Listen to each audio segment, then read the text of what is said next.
Xin được gửi lời chào thân ái đến quý vị cùng với một chương trình đặc biệt hôm nay. Chắc quý vị đã biết tình hình ở tại quận Cam càng ngày càng có những cái dấu hiệu tốt đẹp. Đời sống kinh tế có thể nói là trở lại bình thường, sinh hoạt cũng giống như tất cả những cái chuyến đi ra khỏi Orange County đã được người Việt của chúng ta quan tâm, và những cái vacation, những cái sự việc mà chúng ta đã thiếu vắng trong khoảng thời gian trên 1 năm rưỡi qua hình như đã được trở lại bình thường, mặc dầu con số những người lây lan gia tăng ở tại Hoa Kỳ này với Covid-19, đặc biệt là qua Delta variant thì có thể nói là gia tăng. Nhưng sự kiện đó đã không làm giảm bớt tất cả những cái cuộc gọi là cái cuộc trò chuyện vui vẻ cũng giống như thăm viếng ở tại miền Nam California. Trong cái chương trình đặc biệt hôm nay thì chúng tôi mời một trong những người lớn lên sinh trưởng tại miền Nam California nhưng đi làm việc ở những tiểu bang khác và định cư ở những tiểu bang khác, và đó là một người bản xứ, họ có những cái thân thiện liên hệ đến người Việt của chúng ta. Kính thưa quý vị, chúng tôi giới thiệu đến quý vị luật sư Mark là một trong những người hiện nay đang làm việc ở tại tiểu bang North Carolina, cũng giống như tại Idaho, cũng giống như Colorado, Denver. Hôm nay ông sẽ có một cái buổi nói chuyện đặc biệt khi ông từ lâu trở về lại miền Nam California. Welcome hometown and coming back to your home, Mr. Mark. Thank you. Thank you. It's wonderful to be here. Oh, wow. I grew up in Southern California, not too far from here. I spent my youth in Orange County. I saw a lot of changes in the late 70s and early 80s before I left, but it's always great to be home. Wow. Thật là tuyệt vời khi tôi được trở lại đây. Nơi đây tôi sinh trưởng và lớn lên tại miền Nam California, cũng không xa cách thành phố Westminster là bao nhiêu. Và đến đây tôi thấy mọi việc thay đổi, và đây có thể là cơ hội tốt đẹp. It's a great time. So, why you make a plan to come back to see your hometown at this time? I came back to see my hometown at this time because working with the Mother Home Foundation. Oh, yeah. Very passionate about it. In North Carolina, I made my home. I've lived there since '97. Yeah. I started some deep friendships within people I know within the Viet community and the Montagnard community. Yeah. Pastor Jimmy is like a father to me. He is one of the people who provided the boat exodus and ran the boat exodus for President Carter. I see. He and I became very close, and I ended up starting a community service program in North Carolina in Greensboro called Vietnamese Community Services. I see. Where I help the Vietnamese community with tax problems, translation problems, immigration problems, doing pro bono legal work, tax and accounting advice, helping them navigate and transition in America. Oh, wow. So I ran that for a number of years. And through that, Pastor Jimmy introduced me to Mother Home. Oh, Mother Home. And Mother Home shared her vision of helping children.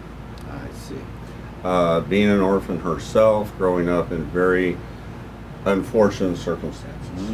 But yet she didn't let that stop her or turn bitter or dark. She took all the bad and turned it around for God. So she started reaching out and taking in orphans herself, raising them, and she has helped thousands of individuals. So I helped Pastor Jimmy do some documentation on her immigration, and we translated over 260 adoption papers from Viet to English. I see. So that she could put those as part of her citizenship and then long term extend that to those individuals. So she is in the Guinness Book of World Records for adopting more children than any other person. Oh, thank you so much. You know, for first time I hear, regarding a couple of few things, humanitarian and your job to the Vietnamese community. Okay, let me go on this way. You are a lawyer, so you know very well the legal everything in this country. But tell me a little bit about the short time when your trip to come back to Orange County, your hometown, and you met the Vietnamese people, Vietnamese community here, and you see the people surround a couple few days. Tell a little bit about that time. It's been a beautiful few days. A beautiful few days? Yeah. Beautiful few days. The heart of the people are caring. They are welcoming, and they just make you feel part of the family. Just like within the foundation, it's all about having a good heart and reaching out to others. Yeah. Tôi có thể nói với quý vị rằng là trong những ngày ngắn ngủi của tôi đến quận Cam, tôi đã thấy những cái gọi là cái thời gian tuyệt vời. Họ vẫn muốn xài cái chữ beautiful time. Và đây là cái cơ hội để cho thấy và tôi được nhìn rõ rằng cái sinh hoạt của những người Việt ở đây mang nặng ở trong cái trái tim của họ. Họ giúp đỡ với tất cả những người mà cần sự giúp đỡ, và tôi thấy cái sự welcome đón mừng của tôi giống như là một thành viên trong cộng đồng của họ. Điều đó làm cho tôi ngạc nhiên và có thể nói tôi ghi nhận mãi những cái tình cảm trong những ngày vừa qua đến với cộng đồng người Việt của quý vị. Và tôi xin cảm ơn tất cả những gì mà quý vị đã dành cho tôi trong những ngày ngắn vừa qua. Yeah, thank you so much. I want to hear about that. But another thing, let me tell you about that. You follow the situation all over in the world today. Yes. Particularly, you know, in US, day in and day out, the case of the COVID-19 increasing. Your hometown too, and some state, you know, it's like the Missouri, Florida, yeah, and Texas, and case, you know, affect, you know, the COVID increasing. But forget about that. We talk about the Vietnam. Let me ask you this before I keep going. Did you ever be in the Vietnam? Yes. Oh, for when your last time to Vietnam? 7 years ago. Yeah, như là 7 năm trước đây ông đã có cơ hội đến Việt Nam. And you follow on the news, you know, the Vietnam getting a lot of trouble, you know, regarding about this lock up, you know, the vaccine, and people have isolate, you know, quarantine, so many. Did you follow that? Oh, very, very closely. Very every closely, day. yeah. You know, we just lost a personal friend, a Catholic priest. Oh, He died from COVID. I see. Mother Hương has really struggled with helping to reach out within the community. Yeah. She has 3 centers, one in Saigon, one in Bình Đao, one in Hanoi, Yes. to reach out into the community and help feed some of those people that are I see. isolated. You know, so there is a lot going on, and it's so locked down. It's even hard right now to get food into the centers for the children. Oh, I see. Chắc là quý vị đã biết tôi có cơ hội để tiếp xúc với thời gian vừa qua với mẹ Hương, một trong những người hiện nay đang điều hành một cái cơ sở gọi là Trung tâm Nhân đạo quê hương. Cái cơ sở này theo tôi được biết thì có 3 cái nơi ở tại khu vực ở tại Việt Nam. Một cái điều mà tôi nhận biết qua cái tình trạng Covid-19 có thể nó rất gần gũi đối với tôi về Việt Nam là họ thấy rằng cái tình trạng khan hiếm thực phẩm và có thể nó không thể nào cung cấp cho tất cả những trẻ em ở trong những cái cô nhi viện lúc này, và làm cho tôi cảm thấy những người Việt ở đây họ cũng quan tâm đến. Đó là điều tôi ghi nhận trước tiên về tất cả những gì hiện nay ở Covid-19 đang tấn công Việt Nam. Thank you. Keep going. Yeah. So, you know, within the centers, it's as I expressed, very, very difficult right now. Yeah. People used to come to the centers and visit and see the children and help with the children. Right now, no one can travel on the streets except police or ambulance. Yeah. So even to come feed orphans, forbidden. Even to go get food, forbidden. So it's making it very, very difficult for them to even survive right now.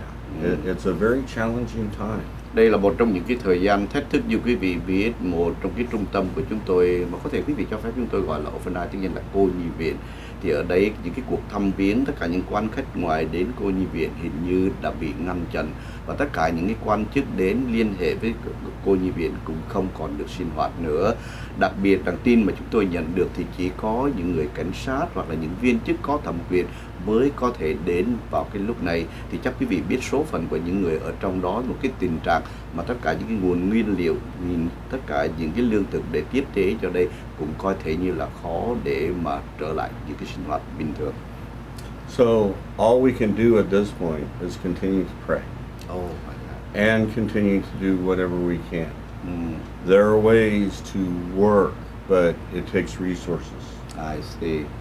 Chỉ còn có một cách duy nhất, kính thưa quý vị, đó là chúng tôi chỉ chắp tay cầu nguyện, hy vọng tất cả mọi chuyện trôi qua êm đẹp và chúng tôi có cái điều kiện để nghiên cứu, có thể tiếp tục cái con đường mà chúng tôi đã đi qua trong những ngày tháng trước đây. Okay, that's a very good. You totally have a total picture, of the center. You what support, what coordinate with them in the Vietnam. But let me tell you today, so many organizations, come from the Vietnamese community. They focus and they looking forward to the Vietnam, and every single action in the Vietnam, they want to try to have with all the resources they got including the finance, the love, the activity of people, indirect or direct, can help them.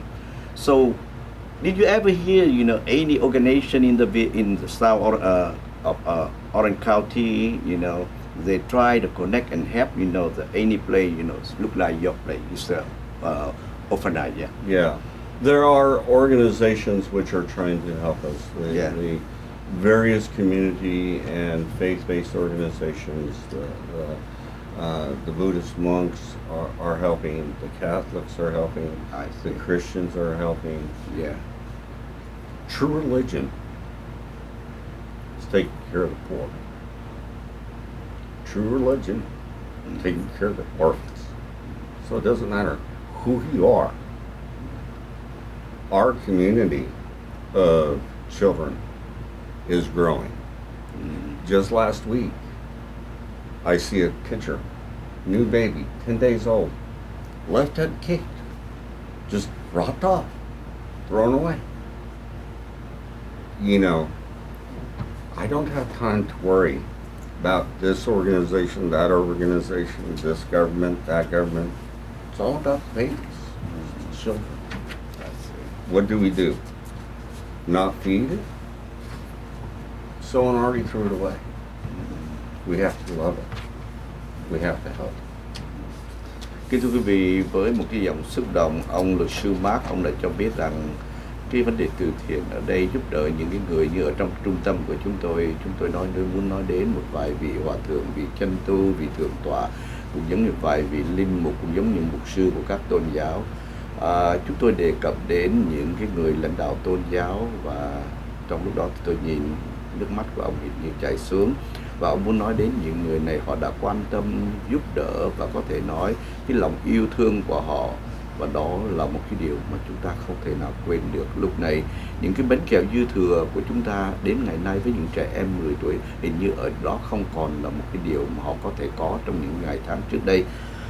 Chắc quý vị cũng biết rằng đó không phải là cái lỗi ở đâu, nhưng mà đó là một cái cơn đại dịch mà chúng ta phải đón chịu. Nhưng điều đó có nghĩa rằng chúng ta nghĩ đến vấn đề giúp đỡ cho những người đó trong tương lai như thế nào. Hôm nay chúng tôi cũng muốn hy vọng quý vị qua cái buổi nói chuyện này để quý vị nghĩ rằng là chúng ta cần mở rộng cái lương tâm trái tim của chúng ta để đón nhận và giúp đỡ tất cả những em mà ở trong cô nhi viện hiện nay đang phải gánh chịu.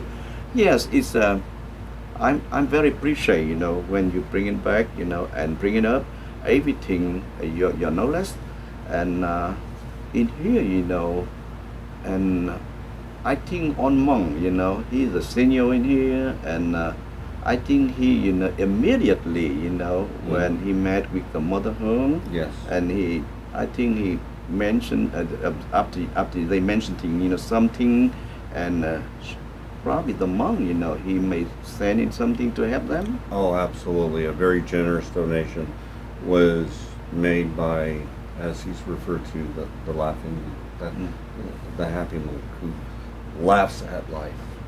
He understands tragedy, but yet he also understands the beauty of life. So it is those type of people which we draw into the family to help the children. And his gift was very appreciated by the children.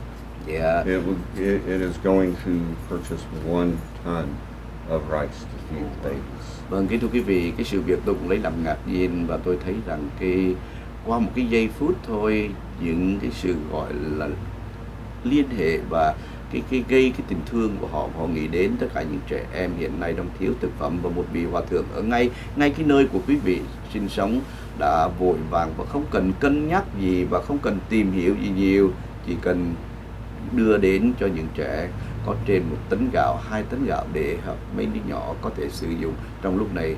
Đó là một cái sự việc mà tôi lấy làm ngạc nhiên đến với cộng đồng người Việt của quý vị. Và đến đây tôi nghĩ rằng đó là một sự kiện chúng ta cần học hỏi và luôn luôn chúng tôi ghi nhớ. Thank you so much. And now we go another topic because you just mentioned to me you do a lot of things for immigration, you do a lot of things for help the people, connect the people to immigrants in this country. And another thing, you help the people translation on the documentary, from the Vietnam to English. And another thing, you help people do the text. Can you tell a little bit about that, please? That business we've kind of set aside. We were doing that, as Vietnamese community service there in Greensboro, and it really was more of a passion than a business profession. I am a businessman by nature. I'm involved in several companies, which I either own all of or part of. That was one of the companies that I was involved with. I've tend to focus my time now purely as a board member for Mother Home Foundation and dedicate all those resources to that endeavor. So that there's enough work to focus there, rather than just everybody in the community to pick out a pillar of that community to really support. My understood you are going to leave the Orange County and go back to your hometown in the North Carolina, right? Yes. Yeah. I hope someday you're coming back. We got a more chance to discuss with you, to talk with you regarding a few things, and the Vietnamese and, the local people. And, today we talk of people, it's the people. It doesn't matter who they're coming from. But now it's the time for you. You look at the camera, you want to mention a few things, whatever you think. Go ahead. Okay. Thank you. It's been wonderful here in this visit and spending time within the community. We do want you to encourage to go to the website, which will be provided on this video channel, and look at what you could do. Mother Home came from very humble circumstances, no education, no help, and started taking care of children.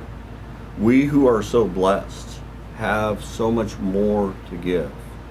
If she could take care of children, so can we. Okay? I am making personal investments, and not only of finances and of my business skills, but of my life to help these children. I want to challenge you to do what you can. Not asking you for thousands and thousands. Every little bit helps to feed, to clothe, to educate these children. Kính thưa quý vị, chúng tôi ông xài cái chữ challenge, chúng tôi muốn challenge với quý vị, tôi không muốn xài cái chữ thách thức, nhưng quý vị hiểu rằng không kể là quý vị cho 1.000 đô, 5.000 đô, nhưng quý vị giúp với những cái gì quý vị có thể giúp được cho những người trẻ, những người cần sự giúp đỡ của quý vị. Đó là cái cuối cùng của cái message chúng tôi muốn gửi đến quý vị, để giúp đỡ những người kém may mắn, đặc biệt là với một người hiện nay, với một người đang điều hành cái tổ chức này, như là ông ta xài cái chữ là Mother Home. Thành hy vọng quý vị qua cái buổi lễ này để quý vị có một vài điều hiểu biết với một cái người Mỹ trở lại một cái nơi đây là quê hương của họ, và họ cảm nhận cái sự lớn lên trỗi dậy của cộng đồng người Việt trên mọi phương diện, kể cả vấn đề học vấn, cả vấn đề kinh tế, về cả vấn đề quan điểm chính trị, cũng giống như tất cả những cái việc mà chúng ta ít khi nghĩ đến. Đó là cái tấm lòng nhân ái của chúng ta đối với cuộc sống chúng ta hiện nay đang có. One more time, thank you so much, and I hope you coming back. I can have time to see you, and God bless you. God bless you. Thank you. Thank you.